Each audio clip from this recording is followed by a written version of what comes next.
เป็นอย่างวันวาเลนไทน์จึงเฮ็ดให้หลายคู่เลิกกัน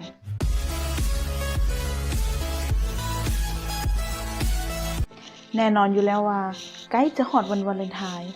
หลายคนจินตนาการเห็นของขวัญที่จะได้รับเฮ้ย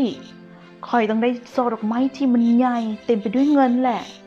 ค่อยต้องได้รถคันนึงแหละค่อยต้องได้เฮือนหลังนึงแหละมีซิกเซน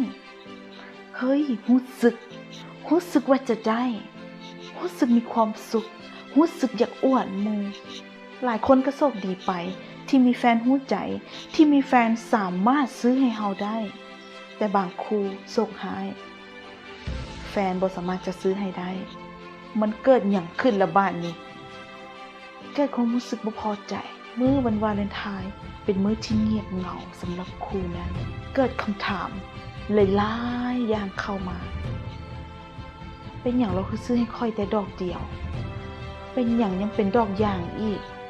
มันเกิดความรู้สึกเมื่อยมันเกิดการท้อแท้มันเกิดสิ่งที่บ่พอใจบางคู่ถึงขั้นเลิกกันไปก็มีแต่คำถามก็คือเวลาได้ดอกไม้มาแล้วเจ้ามีความสุขแท้บ่เวลาได้ดอกไม้ปั๊บถ่ายรูปปั๊บลง Facebook ปั๊บหมู่กดไลค์กดแชร์คอมเมนต์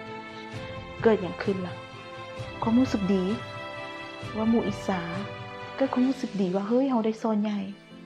เกิดความรู้สึกแบบนี้เจ้าอยากได้แบบนี้แท้ว่ะเจ้าอยากได้เท่านี้นี่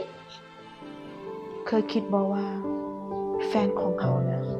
ซั่วเขาจะได้เงินก้อนนั้นมาซื้อดอกไม้ให้กับเจ้าเขาลำบากส่ำใดเขาทุ่มเทส่ำใดเขาทอนเงินมาส่ำใดเพื่อความรู้สึกดีๆของเจ้าเท่านี้นี่หว่าเปลี่ยนจากสิ่งที่คาดหวังว่าจะได้จากเราให้เฮาเป็นคนให้กับเราได้บ่ให้เฮาเป็นคนเอาดอกไม้ไปให้เราได้บ่ทุกคนฮู้บ่ว่าโชคดีส่ำใดแล้วที่ยังมีแฟนอยู่เคียงข้างเฮาที่เรายังมีลมหายใจอยู่ผลักดันเฮาให้กำลังใจเฮา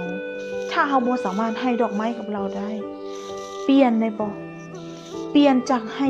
ความรู้สึกดีๆกับเราได้บ่เปลี่ยนจากดอกไม้เป็นคำเว้าดีๆได้บ่เปลี่ยนจากดอกไม้เป็นรอยยิ้มที่บริสุทธิ์ได้บ่เปลี่ยนจากดอกไม้เป็นความคิดดีๆให้กับเราจะได้บ่แน่นอนอยู่แล้วว่าความสุขที่แท้จริงบ่แม่นการได้รับแต่คือการให้ต่างหากนี่คือคำเว้าที่ปรารถนาดีจากปากขอให้ทุกคนจงสุขกายสุขใจดังปรารถนา